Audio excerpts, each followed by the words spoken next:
we're going to find 222% of 55. So we're going to turn that percent into a decimal and move that decimal place 2 spots to the left. So I have 2.22 of means multiply 55. And I'll do that work over here. Oops, that's a 2. Times 55. 5 times 2 is 10. Write the 0, carry the 1.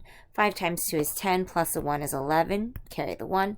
5 times 2 is 10, plus a 1 is 11. Moving on to the next decimal place, I'll put a placeholder 0 down.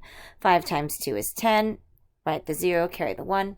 5 times 2 is 10, plus a 1 is 11. Write the 1, carry the 1. 2 times 5 is 10, plus a 1 is 11. I'm going to go ahead and add.